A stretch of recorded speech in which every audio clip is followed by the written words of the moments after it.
Assalamualaikum warahmatullahi wabarakatuh. Banyak sekali pertanyaan jamaah, Ustadz kasih kami channel untuk kajian anak-anak muda. Di antara anak muda berasal dari Aceh, luar biasa. Channelnya Maulizul Akbar Nak. Tonton, subscribe, like, share, komen. Assalamualaikum warahmatullahi wabarakatuh.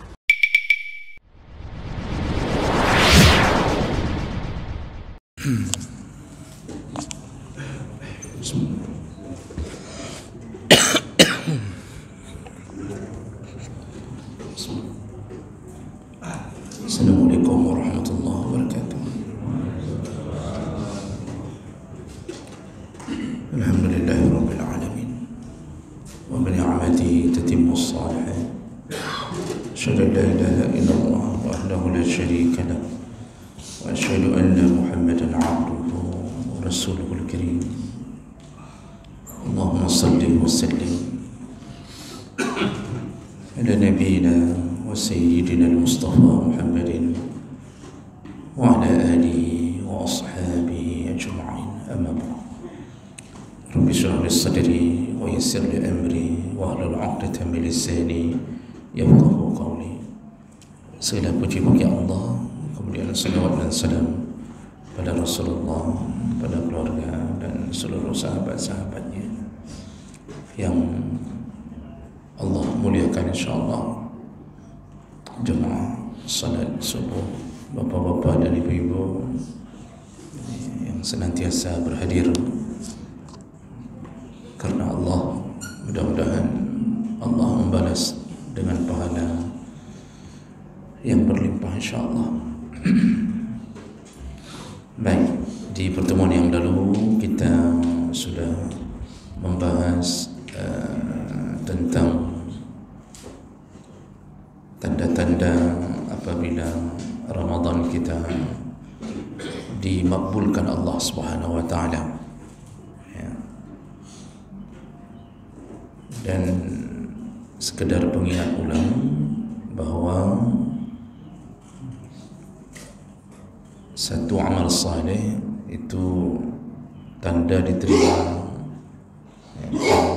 tanda diterima satu amal saleh, kita diberi kekuatan, diberi semangat untuk menyambung dengan amal saleh yang lain. Itu tanda-tanda yang Allah sebutkan melalui surat Ar-Rahman, hal jazaa'ul ihsan illa al-ihsan. Apabila satu amal saleh diterima, maka kata Allah balasannya adalah dia akan melakukan amal saleh yang lain. Jadi itu salah satu anugerah Allah. Makanya kalau Ramadan kita diterima, maka kita akan bersemangat melakukan puasa Syawal. Lalu kita akan bersemangat mempersiapkan diri untuk berkorban. Ya, tanda-tanda yang dilikut diterima. Tapi kalau habis Ramadan langsung berhenti beramal, tanda-tanda Ramadannya tidak makbul. Itu yang kita bahas. Kemudian juga berdasarkan apa yang Allah minta dalam Ramadan, yaitu di ujung Ramadan disuruh bayar zakat fitrah, itu menjadi tanda bahawa orang yang diterima Ramadannya, maka dia akan berubah sifatnya menjadi lebih dermawan setelah Ramadan. Jadi zakat fitrah itu memberi pelajaran bahawa setelah selesai menahan diri dari makan dan minum, dan juga sudah merasakan penderitaan fakir dan miskin, maka disuruh berbagi di ujung Ramadan. Itu menunjukkan Allah menginginkan kita setelah Ramadan menjadi orang yang iba, ya, yang cepat mengulurkan bantuan kepada orang-orang yang membutuhkan. Jadi kalau begitu menyoali Ramadan madam akhir nyan hana diterima Ramadan. Ya, habis Ramadan bertambah pelitnya. Dia sudah pelit tapi bertambah pelitnya. Itu tanda-tanda Ramadannya tidak makbul. Ya.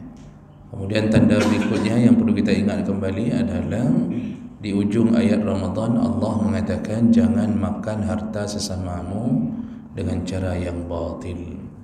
Ya, makanya Ramadan suruh tahan perut untuk tidak makan 13 jam. Maksud Allah setelah itu engkau tahan perutmu agar tidak memakan harta sesamamu dengan cara yang batil. Cara batil ini cara yang tidak halal. Jadi apa yang menjadi tanda ketiga yaitu habis Ramadan hana baju haram li. Tidak lagi melakukan pungutan liar. Jadi banyak itu yang Ramadannya tidak diterima. Tertulis di papan harga buat kartu 250.000. Waktu kita setor berubah menjadi 400.000. Katanya uang rokok. Hanya model-model begitu. Mungkin sudah 30 tahun tidak pernah diterima Ramadannya. Jadi model pajuh peng harum saja. Ada proyek tidak sesuai dengan kapasitas proyek, yang penting uang masuk. Itu model-model begitu, akal-akal begitu. Itu menunjukkan dia tidak berubah setelah Ramadan. Jadi jemaah menggunakan Allah itu perlu diingat kembali pelajaran. Jangan sampai sia-sia semua amal kita yang telah kita lakukan, karena Allah telah memberi isyarat adanya kelompok orang yang beramal tapi sia-sia. Kan Allah kasih tahu dalam surat Kahfi, qul hal nunabbiukum bil akhsarina a'mala. Muhammad kasih tahu umatmu ada kelompok akhsarin a'mala, yang amalnya merugi. Siapa mereka? Alladzina dhalla sa'yuhum fil hayatid dunya. Mereka telah berbuat banyak selama hidup di dunia. Wa yahsabuna annahum yuhsinuna sun'a, dan mereka mengira amal mereka adalah sebaik-baiknya amal, padahal tidak diterima. Jadi mengira sudah kala insya-Allah Ramadan saya masya-Allah kali ini begini-begini, dia i'tikaf, dia baca Quran khatam 2 kali, ternyata semuanya sia-sia. Ya. Baik. Itu yang saya perlu ulang sedikit karena banyak yang mungkin belum sempat hadir di pertemuan pertama kita setelah Ramadan di minggu yang lalu. Baik, kita lanjutkan. Hari ini kita akan mulai membahas bab yang baru setelah kita menyelesaikan bab zakat. Jadi zakat sudah banyak kita bahas tentang zakat harta, zakat fitrah. Kemudian kita selingi pembahasan tentang Ramadan. Hari ini kita masuk ke dalam bab al-hajju wal umrah. Itu tentang hukum-hukum seputar haji dan umrah. Ini juga kebetulan tidak kita setting, pas kebetulan kita sudah mulai memasuki persiapan orang-orang berhaji. Bagi yang tidak berhaji tentu dia biasanya merencanakan umrah. Haji umrah ini tidak mungkin kita bahas semuanya. Jadi kita membahas secara umum yang hal-hal yang penting. Karena kalau mau membahas secara detailnya seperti manasik, itu bagi yang tidak merencanakan haji tentu tidak terlalu penting dulu, karena nanti pasti lupa lagi. Nanti kalaupun dipanggil untuk haji atau ingin melakukan umrah, biasanya ada manasik. Ada manasik. Tapi kita perlu tahu hukum secara umum tentang haji umrah. Ini kita masih ada waktu sekitar 4-5 pertemuan. Nanti di ujung insyaAllah kita selangi dengan pembahasan kurban. Karena itu bahagian daripada ritual di bulan-bulan haji. Baik. Haji, al-hajju, itu secara bahasa artinya al-qasdu. Haji secara bahasa artinya menyengajakan atau bermaksud, al-qasdu. Menurut syariat yang dimaksud dengan haji adalah menyengajakan untuk menuju ke Baitullahil Haram. Jadi al-qasdu ila Baitullahil Haram li'ada'in ibadatin makhsusah bisyurutin makhsusah. Jadi menyengajakan, sengaja menuju ke Baitullahil Haram. Untuk apa? Untuk melakukan ibadah yang telah ditetapkan dengan syarat-syarat yang telah ditetapkan. Makanya orang disebut berhaji karena memang berniat untuk mengunjungi tanah haram. Karena orang yang mengunjungi tanah haram itu ya kadang-kadang juga tidak semuanya melakukan haji umrah. Ada yang memang visanya, ada yang visa kunjungan biasa, ada yang untuk kerja, macam-macam. Nah, kemudian umrah. Kalau umrah itu dari segi bahasa artinya az-ziyarah, berkunjung. Disebut umrah az-ziyarah, berkunjung. Sedangkan secara syariat al-qasdu ila makanin amir, al-qasdu ila Baitillahil Haram fi ghairi waqti haji li'ada'i ibadatin makhsusah bisyurutin makhsusah. Sengaja berkunjung ke Baitullahil Haram selain di waktu haji, untuk melakukan ibadah yang telah ditetapkan dengan syarat-syarat yang telah ditetapkan. Nah, ini makna umrah. Haji dan umrah ini dua amalan yang mirip tetapi berbeda. Secara umum ada perbedaan-perbedaan yang prinsipil di antara haji dan umrah.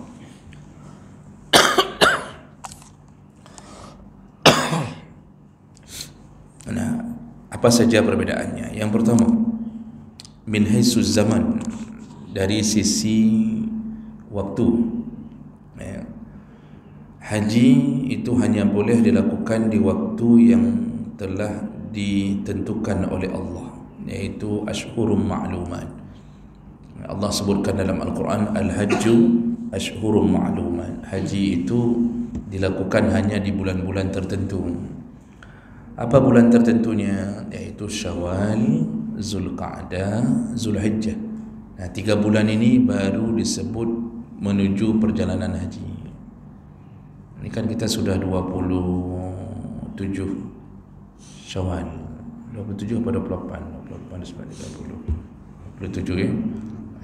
Orang kan sudah mulai bersiap-siap. Jadi haji itu ritualnya dimulai dari Syawal, perjalanannya. Nanti puncaknya di Zulhijjah. Jadi sudah dianggap mulai melakukan haji, mulai dari perjalanan pergi. Jadi kalau pergi haji itu ya dari bulan Syawal.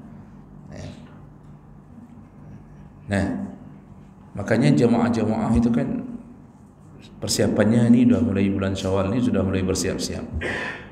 Artinya kalau ada yang melakukan ritual haji di luar 3 bulan ini, maka tidak sah.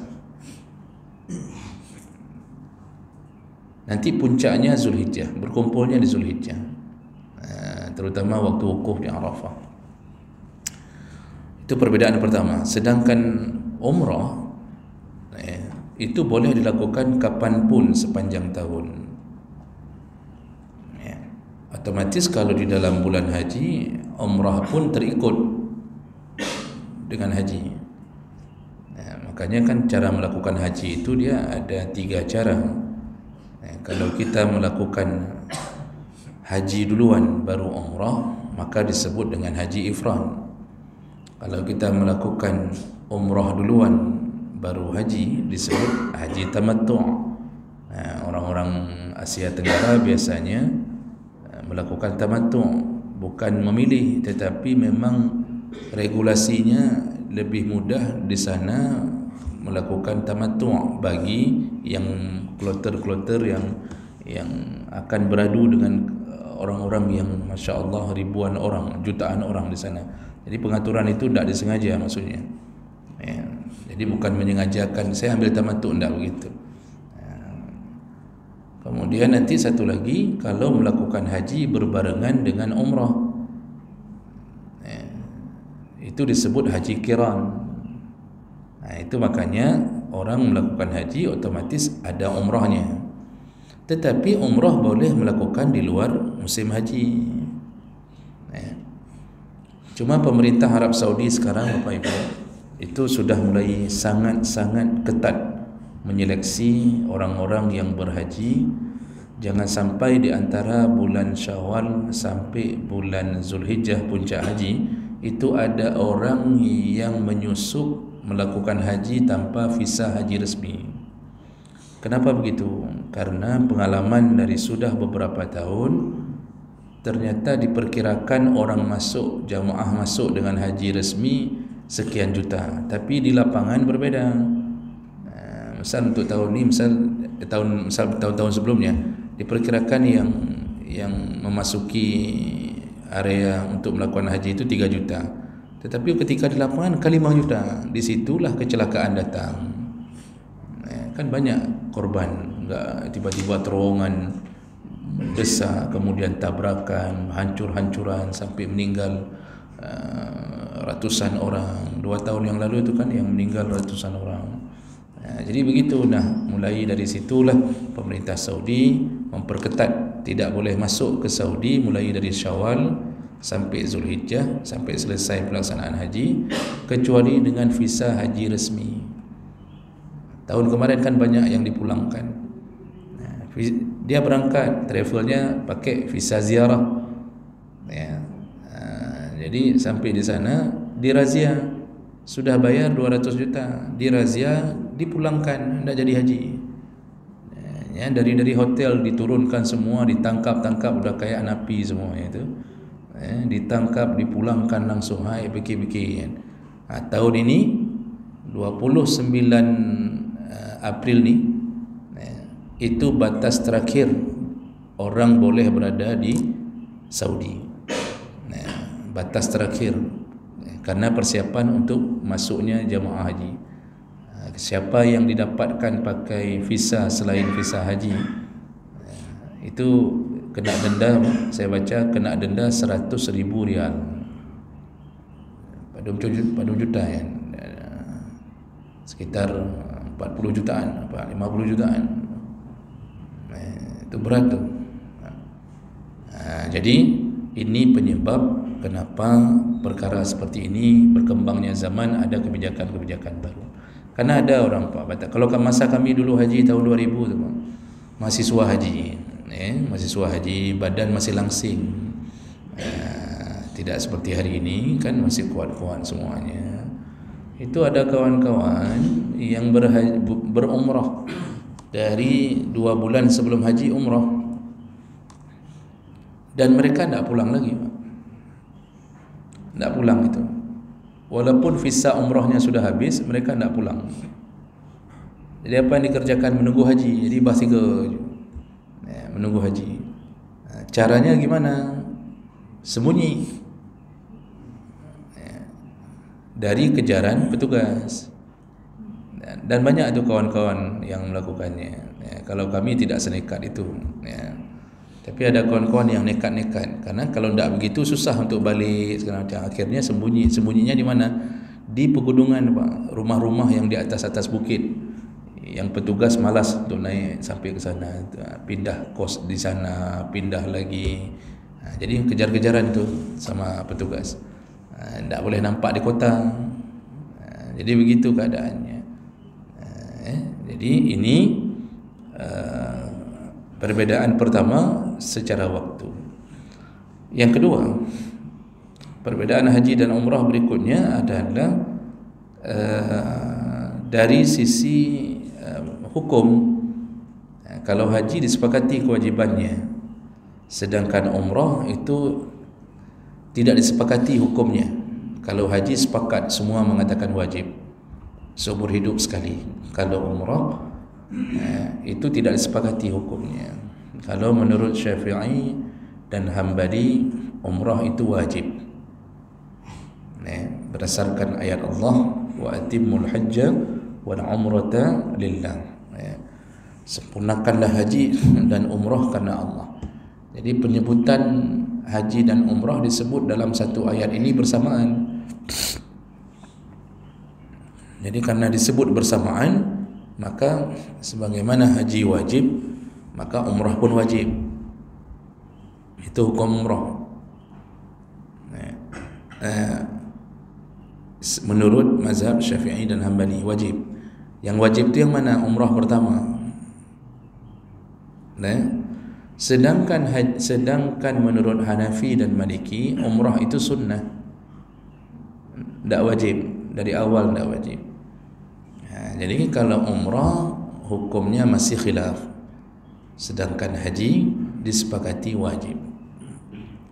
Itu perbedaan kedua. Perbedaan ketiga, ritual di dalamnya berbeda.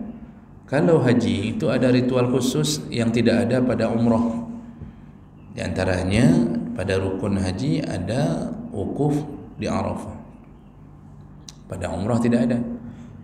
Kemudian pada haji ada wajib haji. Wajib haji itu nanti ritualnya mulai dari setelah rukun Arafah itu ada mabit di Musdalifah sebentar, lalu bermalam lagi di Mina, lalu lempar jamarat, dan seterusnya sampai tahallul. Tidak ada pada umrah. Umrah itu kewajibannya cuma 5, berniat, kemudian melakukan ihram, sengaja berihram di miqat, di tempat yang sudah disuruh oleh Nabi, kemudian tawaf, sa'i, tahallul. Dalam hitungan 2 jam sudah selesai umrah. Jadi kalau kita pergi umrah itu, begitu masuk kota Makkah, melakukan tawaf qudum, bukan tawaf pertemuan, atau langsung masuk ke area umrah, ke area ritual umrah. Jadi 2 jam kita sudah tahallul, sudah umrah. Haji tidak. Haji itu seluruhnya butuh sekitar 6 hari, yang puncaknya mulai dari wukufnya Arafah. 6 hari kebutuhan untuk haji, tapi persiapannya itu yang mencapai 30 hari, 40 hari. Kalau hajinya cuma sekitar 6 hari. Nah, jadi ini perbedaan pelaksanaan ibadah haji dan umrah. Baik. Kemudian kapan diwajibkan haji ini? Jadi haji ini diwajibkan oleh Allah pada tahun ke-6 Hijriyah. Dari tahun ke-6 Nabi di Madinah itu diwajibkan untuk melakukan haji. Dan di saat itu Nabi belum bisa melakukannya. Jadi Nabi baru melakukan haji itu di tahun ke-10 Hijriyah. Itulah haji pertama Nabi, dan itu juga yang menjadi haji terakhir Nabi SAW. Jadi Nabi cuma haji sekali.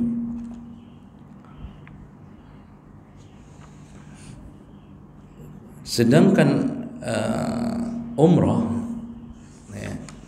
itu sudah pernah dilakukan oleh Nabi sebanyak 4 kali. Nabi sudah pernah melakukan umrah sebanyak 4 kali sebelum dan kali keempat bersamaan dengan hajinya. Jadi kalau ada orang yang bertanya, bolehkah melakukan umrah sebelum haji? Salah satu dalilnya adalah umrahnya Nabi. Jadi Nabi sudah pernah umrah sebelum haji. Yang pertama umrah ketika selesai perjanjian Hudaybiyah, namun itu kemudian gagal karena dihalang-halangi oleh orang kafir Quraisy, karena Mekah kan belum ditaklukkan. Kemudian yang kedua umrah ketika setelah umrah pertama. Untuk mengqadha umrah yang pertama itu Nabi melakukan lagi umrah sekali lagi, dan itu berhasil melakukannya. Yang ketiga, umrah ketika menaklukkan kota Mekah. Dan yang keempat, umrah bersamaan dengan haji. Jadi bagi Bapak Ibu yang sering bertanya, bolehkah kita melakukan umrah sebelum melakukan haji? Jawabannya boleh. Tetapi ingat, syaratnya setelah kita punya kemampuan, yang wajib kita lakukan pertama mendaftarkan haji, bukan mendaftarkan umrah. Ini payah ingat agak-agak ni. Karena hari ini menjadi penyakit bagi orang tak berilmu, dia lupa bahawa yang wajib dalam rukun Islam itu haji, bukan umrah.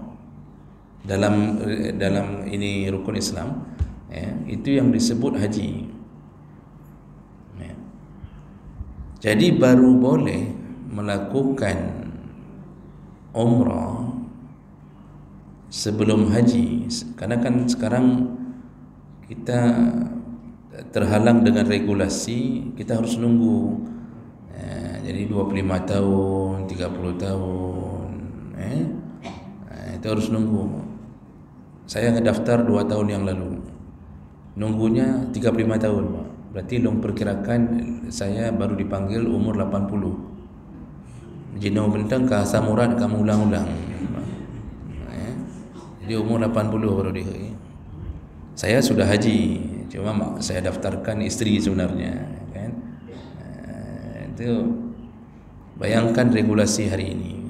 Nah, setelah daftar sudah, berarti kita sudah dianggap liman istata'a ilaihi sabila. Kita sudah ada harta untuk segera mendaftar, daftarkan haji. Nah, masalah dipanggil itu urusan Allah. Bisa saja kita pergi duluan menghadap Allah sebelum menghadap ke Kaabah. Itu urusan Allah. Selanjutnya kita kalau mau melakukan umrah boleh, tapi daftarkan dulu kewajiban yang utama. Setelah itu punya rezeki yang berbeda, silahkan umrah. Silahkan umrah. Yang tak boleh, ketika punya harta, Allah menyuruh daftar haji duluan, karena itu kewajiban nomor 1. Tapi dia tidak daftar, dia habiskan untuk umrah.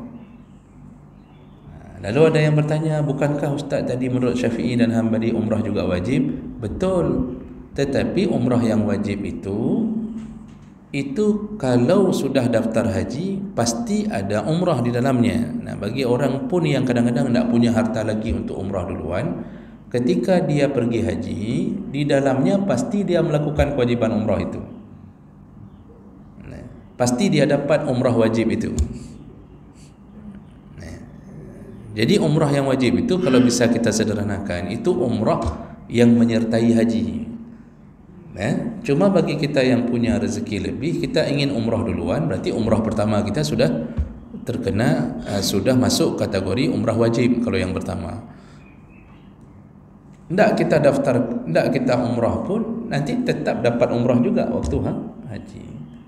Nah, jadi kalau begitu, jangan sampai merasa seakan-akan umrah itu melebihi haji.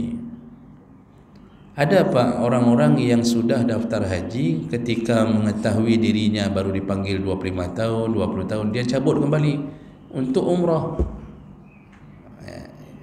Dia cabut uangnya dari daftar UNH itu untuk umrah. Nah, ini kesalahan total. Jadi mengira seakan-akan umrah itu lebih utama daripada haji. Jadi daftar dulu haji. Masalah dipanggil itu biar Allah yang tentukan. Kadang-kadang tidak tentu Pak. Kalau Allah menginginkan sesuatu, bisa-bisa kita mungkin tahun depan pun dipanggil. Kemarin saya baru dapat berita dari salah seorang warga, itu jamaah pengajian juga, anaknya waktu daftar itu diperkirakan dipanggil 25 tahun. Ternyata baru nunggu sekitar 5 tahun dipanggil tahun ini. Ya. Bagaimana ceritanya? Rupanya ada orang tuanya yang sudah berumur 70, orang tua dari mertua, bukan yang cerita ini, dari mertuanya itu, ya, berumur 70. Sekarang kan kebijakannya yang didahulukan yang berumur 70 ke atas. Tidak ada mahram yang bisa menemaninya, sehingga harus ikut anaknya. Dan anaknya ini punya istri. Akhirnya dua-duanya diizinkan untuk berangkat. Itu izin Allah. Ya. Makanya jangan merasa kibanyo dah daftar umur 80. Dia lihat lagi istrinya sekarang aja udah kayak gini bentuknya, apalagi umur 80. Ya. Nanti kayak mana nih kalau kita berangkat berdua, kamu dorong saya dorong kamu, so kena dorong menyelum sakitnya. Ini akan ada bayang-bayang lagi kan. Tak usah fikirkan itu. Yang penting daftar. Kalau sudah daftar, kita bertemu Allah, maka Allah akan bebaskan kewajibannya kepada kita karena kita telah ingin melakukannya. Cuma nanti kalau ditanya kenapa tidak berangkat, kita bilang saja tertahan oleh negara. Siapa yang tahan? Jokowi. Si Allah panggil Jokowi, bukankah kau pegang dengan? Terus siapa lagi yang tahan? Prabowo. Biar bahaya. Itu urusan Allah dengan mereka. Lalu kenapa kamu seharusnya kamu ada lowongan? Kenapa kamu kok bisa ditipu? Siapa yang menipu kamu? Kita bilang si Yakut. Biar dibereskan si Yakut itu oleh Allah. Dia yang mengganggu kuota-kuota orang reguler itu kan. Jadi yang penting daftar dulu. Tak boleh mendahulukan umrah tanpa melalui daftar haji dulu. Kalau dulu di masa Nabi kan siapa yang mau berangkat terus karena tidak ada kuota, orang sedikit. Jadi jemaah melakukan Allah Subhanahu Wa Taala, ini tentang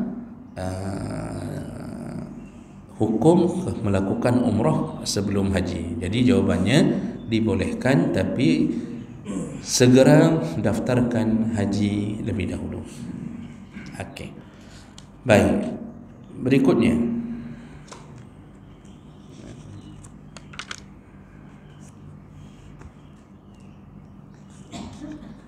berapa kali seseorang diwajibkan untuk melakukan haji? Jawabannya, haji itu hanya wajib sekali. Berdasarkan hadis Nabi sallallahu alaihi wasallam, hadis dari Abi Hurairah radhiyallahu anhu, khatabana Rasulullah sallallahu alaihi wasallam faqala ya ayuhan nas qad faradallahu alaikumul hajja fahajju. Jadi kalau ditanya haji itu sebenarnya berapa kali kewajibannya? Jawabannya sekali seumur hidup. Hadis Abi Hurairah menjelaskan, Nabi pernah berkata kepada sahabat-sahabat, wahai manusia, kata Nabi, telah diwajibkan kepadamu untuk melakukan haji. Fahajju, maka berhajilah. Faqala rajulun, lalu kemudian ada seseorang yang bertanya kepada Nabi, akullu amin ya Rasulullah, apakah haji itu wajib setiap tahun ya Rasulullah? Maka Nabi kemudian menjawab, Nabi diam. Jadi waktu ditanya apakah haji itu tiap tahun ya Rasulullah, Nabi diam. Lalu ditanya lagi sama orang ini, 3 kali ditanya, apakah setiap tahun ya Rasulullah? Nabi tetap diam. Di kali ketiga Nabi baru menjawab. Seandainya ku jawab dengan na'am, maka itu akan diwajibkan kalian melakukan haji tiap tahun. Makanya aku diam. Dan lalu Nabi kemudian mengatakan, kalau diwajibkan tiap tahun, la wajabat wa lamastata'tum. Kalau seandainya tadi ku jawab iya setiap tahun, maka kalian wajib melakukannya walamma istata'tum, dan kalian tidak akan mampu. Jadi ini Pak, kita tahu keputusan syariat ini dari Allah, diturunkan melalui lisan Nabi. Makanya Nabi kalau menjawab hukum itu menunggu keputusan Allah. Nabi kadang-kadang diam untuk tidak menjadi sebuah hukum. Sama kayak tarawih. Kenapa Nabi tidak berani keluar lagi di malam ketiga ke masjid? Malam pertama kan Nabi keluar, diikuti oleh orang banyak malam Ramadan. Malam Ramadan pertama. Ya. Besok malamnya Nabi keluar lagi melakukan salat qiyamul lail Ramadan. Diikuti lagi oleh banyak orang, mungkin banyak orang yang datang. Malam berikutnya Nabi keluar lagi, kemudian tetap diikuti bertambah banyak. Malam keempat Nabi tidak keluar lagi. Ditutup pintu, Nabi salat di rumah. Jadi akhirnya tidak ada yang salat di masjid lagi. Ditanya sama Nabi, kenapa sampai begitu? Ya Nabi, apa jawaban Nabi? Kalau aku keluar, aku khawatir diwajibkan. Kalau sempat diwajibkan tarawih, itu kan payah tutup semua serba 35.000 selama 30 malam. Apin-apin branded Picasso oleh pupu kanyan pak. Nyan bertuh harga kan. Tapi bukan itu hikmahnya. Jadi Nabi tidak keluar karena berhubungan dengan hukum. Kalau sempat, dan 3 kali itu bilangan di kalangan Arab, 3 kali itu menetapkan sesuatu. Dalam urusan haji ketika ditanya tiap tahun ya Rasulullah, fasakata, Nabi diam. Lalu Nabi mengatakan, menyo aku jawab, kata Nabi ni, kayak bahasa Aceh apa bukan? Kata Nabi nya, menyo aku jawab,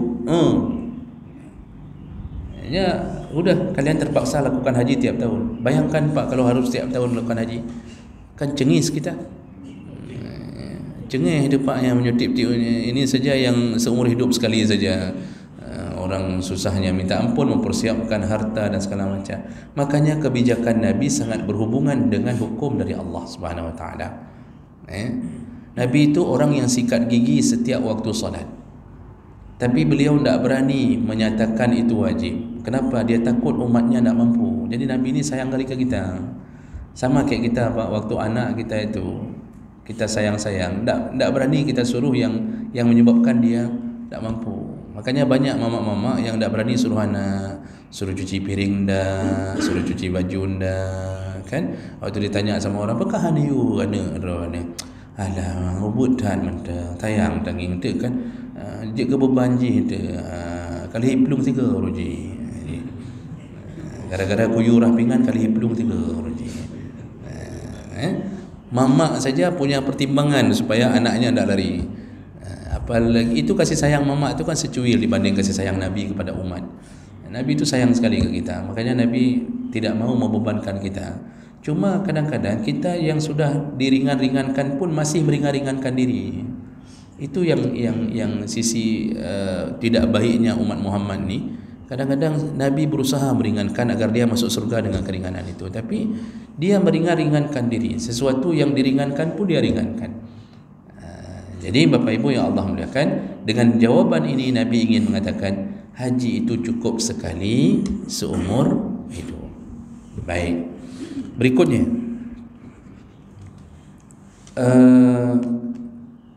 adakah haji yang lain yang bisa menyebabkan wajib 2 kali? Ada, yaitu apabila dinazarkan. Baru haji itu bisa wajib 2 kali kalau sekali lagi dinazarkan. Jadi kalau nazar itu sebenarnya tidak dianjurkan, hukumnya mubah. Jangan dijadikan sebagai pemanis mulut. Jadi asal apa-apa nazar, asal apa-apa nazar, tiat kaui. Yang lebih bodoh lagi, kadang-kadang mengkaui-nya atas nama orang.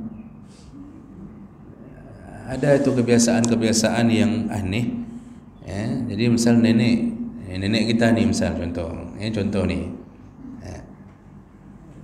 ketika cucunya ini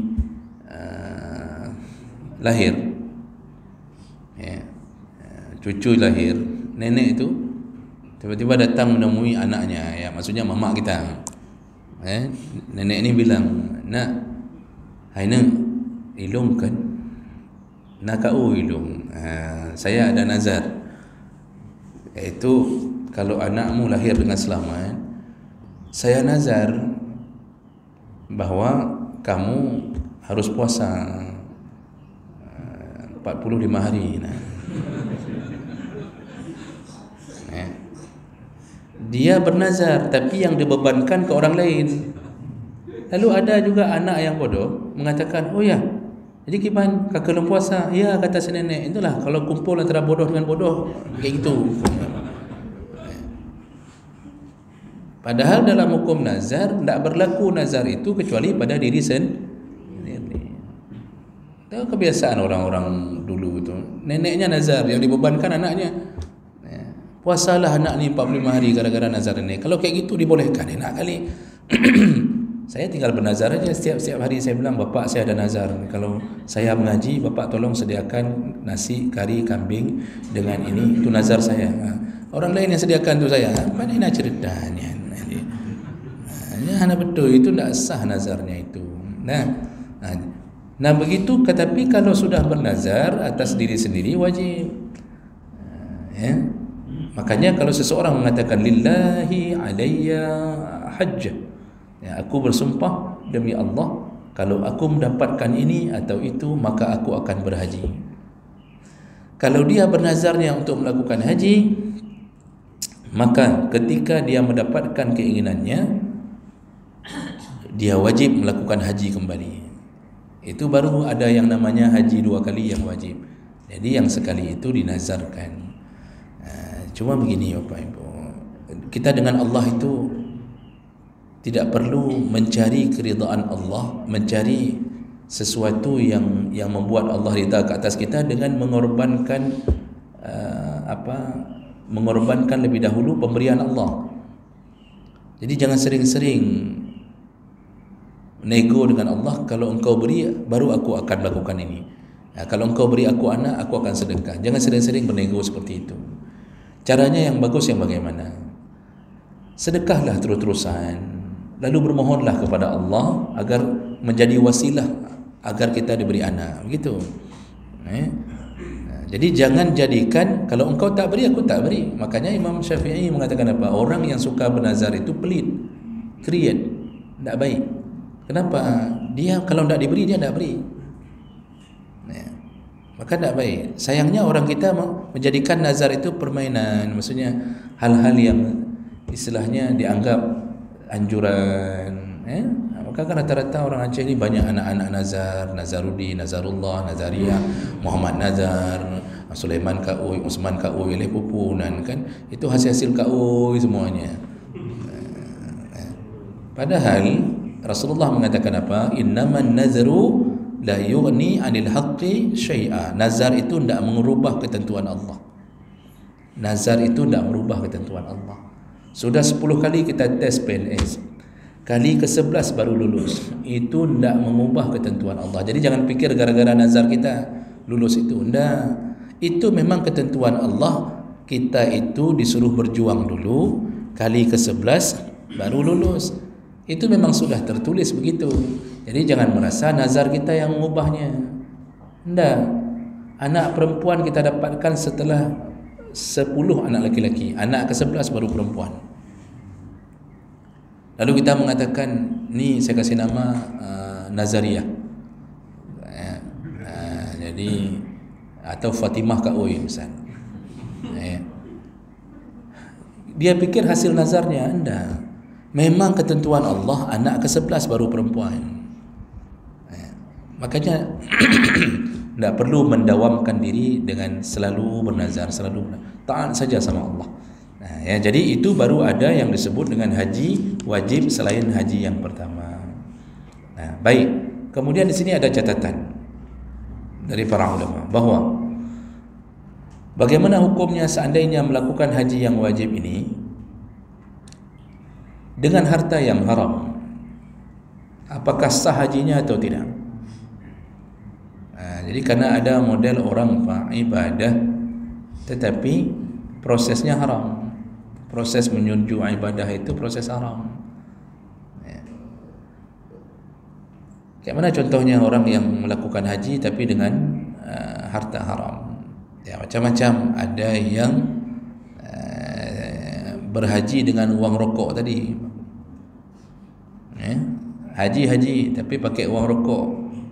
Uang rokok ke peng.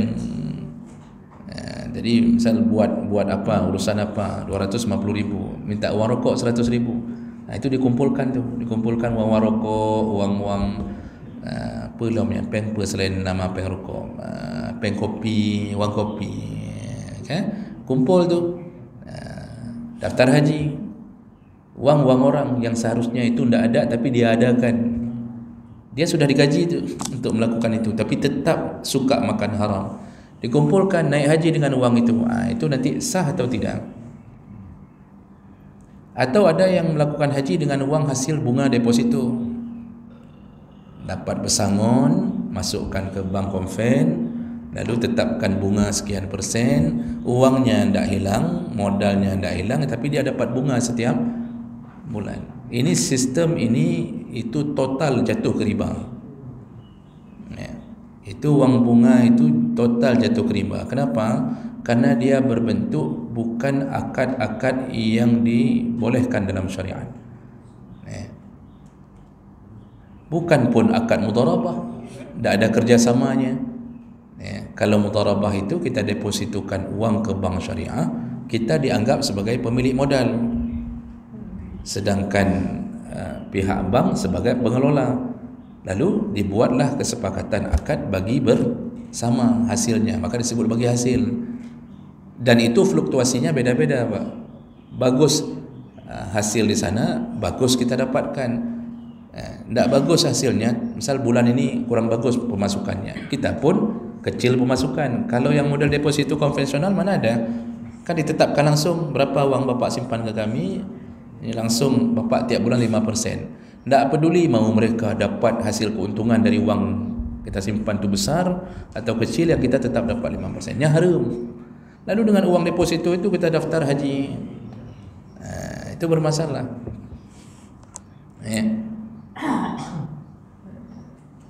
Nah, ini di sisi para ulama, mereka menjawab, kalau menurut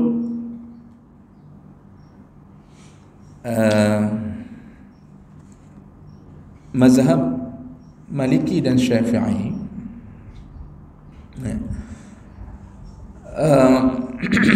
orang yang melakukan haji dengan harta yang haram, hajinya sah, dianggap sudah melakukan haji, jadi tidak perlu melakukannya kembali, dianggap sudah tertunaikan hajinya. Ma'asyan, tetapi hajinya walaupun sah tapi berdosa. Sah tapi dosa.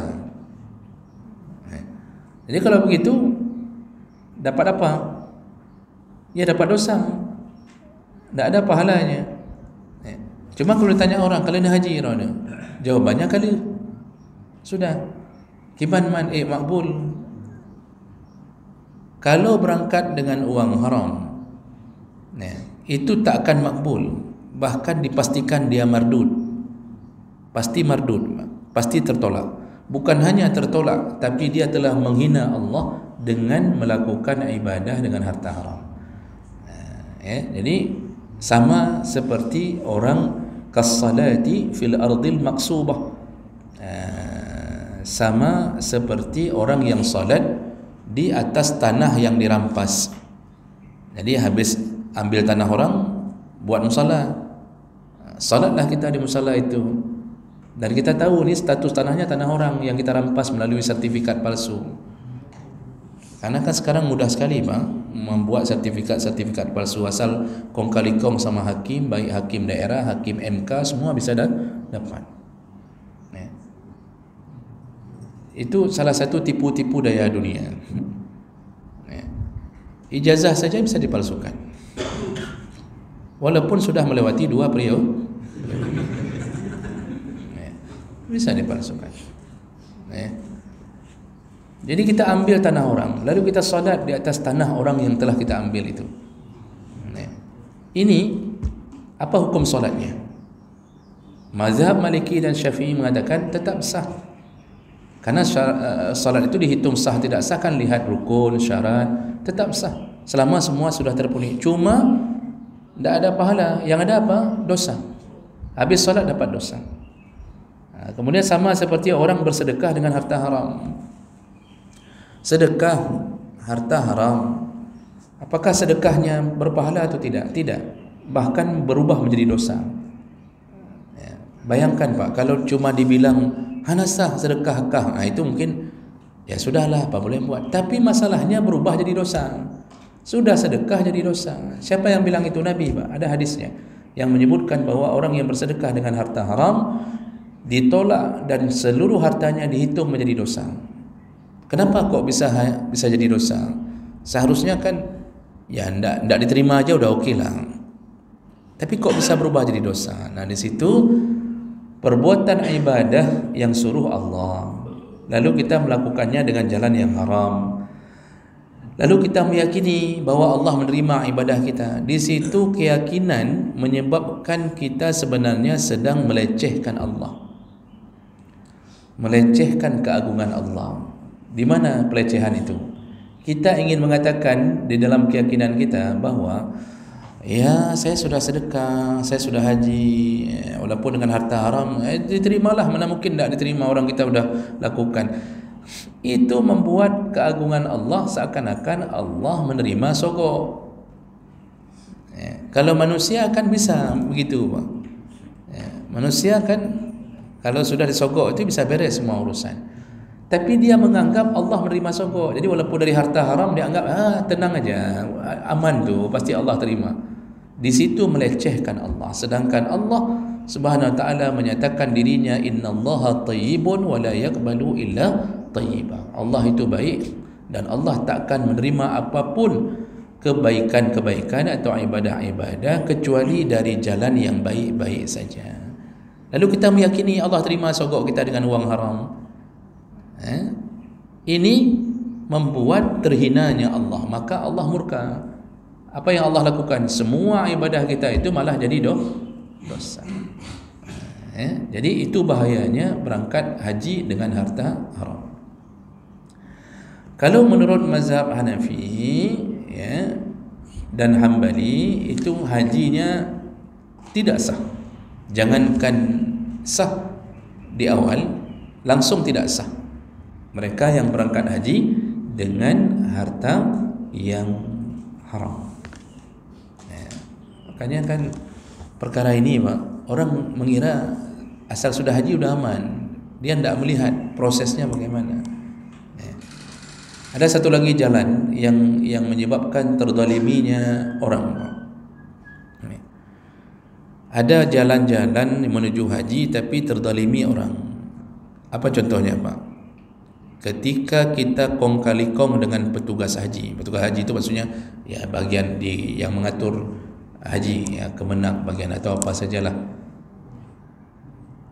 Ada misal orang yang meninggal. Ada yang meninggal. Seharusnya kalau ada yang meninggal kan yang naik ke atas itu kan antrian berikutnya. Ini sudah ngantri kita 25 tahun.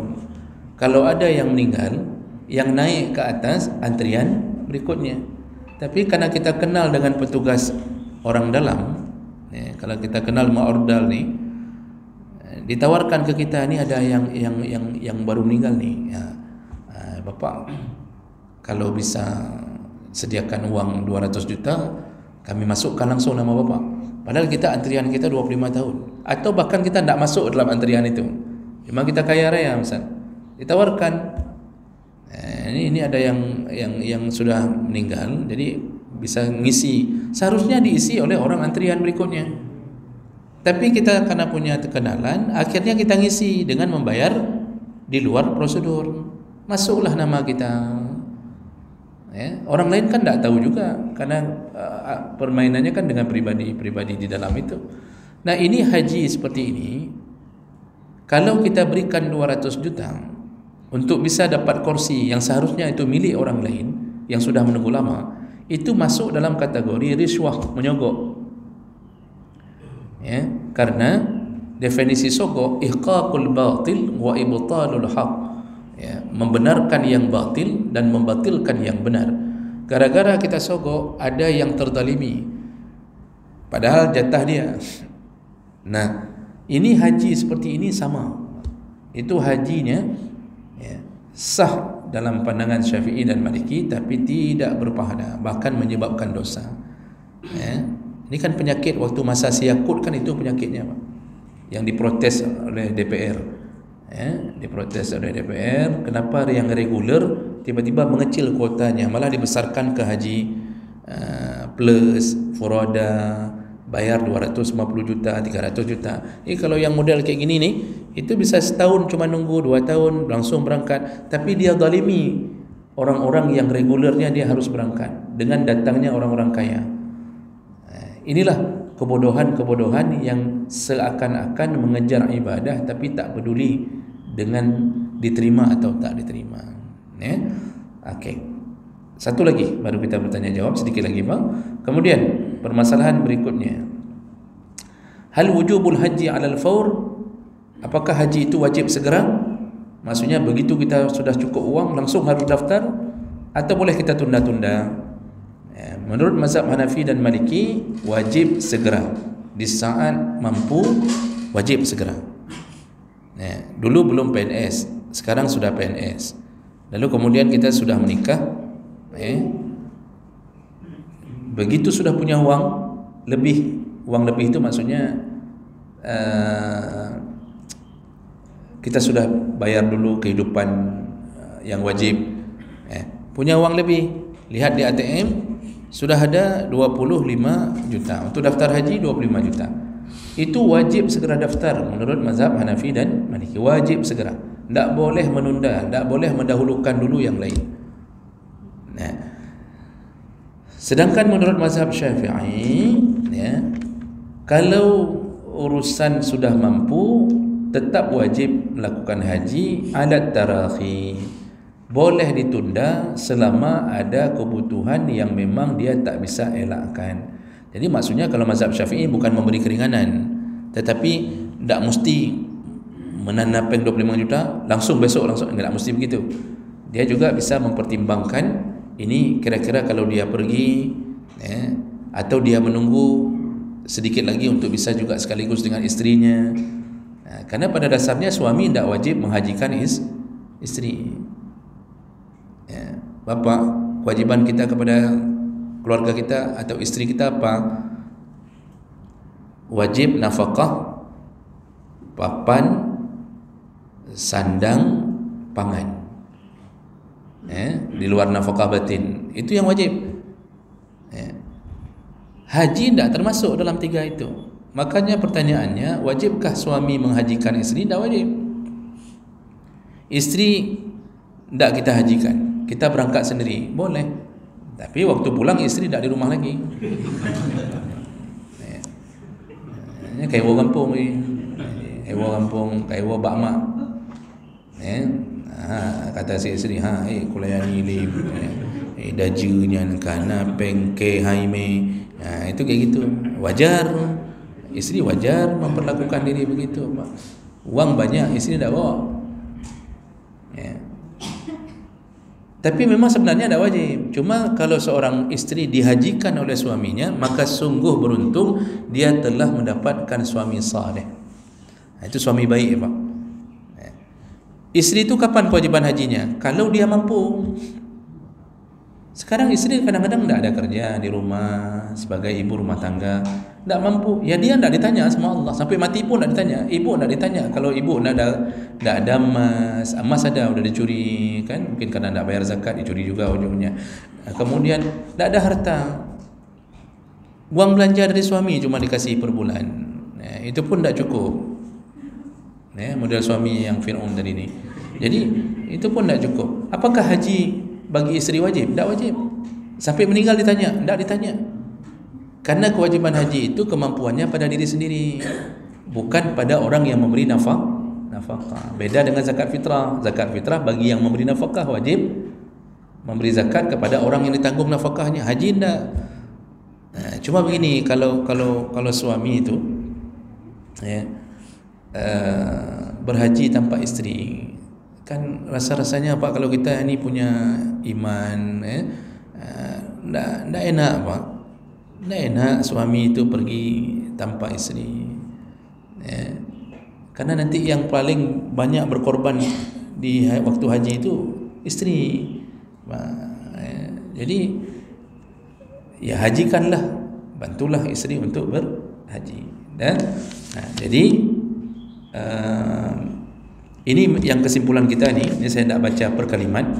Ya. Kalau sudah ada harta, Pak, segera haji. Selama harta itu memang sudah lebih dari kebutuhan pokok. Jangan dahulukan perkara yang sekunder. Ini sebagai contoh ni. Ini peringatan bagi kita semuanya. Kita sudah punya uang. Di ATM sudah ada sekitar 50 juta. Berarti sudah cukup untuk berhaji, untuk daftar duluan. Tapi kita tidak daftar. Kita belikan mobil, kita ganti HP iPhone terbaru, kita beli jepara di ruang tamu. Ya, itu jepara meja-meja dengan kursi-kursi kan berapa tu satu paket tu? Siapa temannya Ibu Dewi Jepara siapa? Padu siapa pakai ni? Ya. 10 juta sana apa ya? Kita beli. Ya. Beli motor, beli NMAX segala macam. Padahal itu kebutuhan bukan kebutuhan primer. Kita bisa kerja, Pak. Hanya dengan Supra X kita bisa kerja. Tapi kita pinginnya lebih nyaman dengan mobil. Nah, di situ hati-hati itu. Banyak orang mobilnya dua. Mobil dua. Ini bukan mobil mainan, mobil betulan. Karena bapak saya lihat kayaknya pikir mobil mainan dah. Mobil betulan, Pak. Mobil dua, sudah hampir 500 juta untuk mobil. Haji ditanya sudah daftar belum? Tapi beli mobil. Nah, inilah yang diancam oleh Rasulullah sallallahu alaihi wasallam. Dalam beberapa hadis, Nabi mengatakan begini. Ini sebagai penutup kajian kita pada pagi hari ini. Kata Rasulullah, "Man malaka zadan wa rahilah tuballighuhu ila baitillah wa lam yahujja fala alaihi ay yamuta yahudiyan aw nasraniyan." Barang siapa yang sudah punya kemampuan, kata Nabi, tidak juga melakukan haji, yang sudah punya kemampuan harta, baik pergi dan untuk yang ditinggalkan, tidak juga berencana melakukan haji, maka kalau dia mati, matinya dalam keadaan dianggap Yahudi atau Nasrani. Ini ada dua hadis. Dua hadis ini sama-sama dhaif, tetapi saling menguatkan. Nanti dalam hadis yang lain hampir sama kalimat Nabi sallallahu alaihi wasallam tentang mati seseorang. Falam yahujja falyamut insya'a yahudiyan wa insya'a nasraniyan. Yang sudah punya kemampuan tidak juga merencanakan haji, maka matinya dianggap sama seperti matinya Yahudi atau matinya Nasrani. Bahaya apa kalau tidak ada rencana haji. Ini banyak ni orang-orang yang kalau bilang hanapeng, jak haji hanapeng, tapi di rumah raya jojo. Jadi dia besarkan rumahnya, dia besarkan garasi rumahnya, ganti pintu pagar, cat rumah terbaru dengan cat yang paling bagus, macam-macam dia buat, Pak. Dia besarkan semuanya.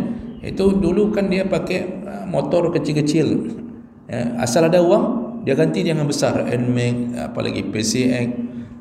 Isterinya pun dia besarkan. Isteri dari dulu kecil, besar semuanya. Pokoknya dumpui pegat. Yang hendak daftar haji, ini orang ini kalau mati, ini bahaya. Ini bahaya, Pak. Pertama, dia dapat dosa besar. Yang kedua, wajib dihajikan, wajib dibadalkan oleh keluarganya. Jadi harta warisannya itu sudah terhutang sama Allah. Dia untuk menunaikan haji dia wajib, cuma dosanya tidak bisa lepas karena dia memang meninggal dalam keadaan tidak ada rencana untuk berhaji. Maka oleh karena itu Bapak Ibu, bagi kita semua yang diberikan harta oleh Allah, baik yang PNS, P3K, yang sudah pensiun, yang punya kebun sawit, yang punya peternakan ayam, ini tolong segera daftarkan haji. Bagi yang belum daftar, yang sudah daftar, berdoalah semoga Allah izinkan kita berangkat. Baik.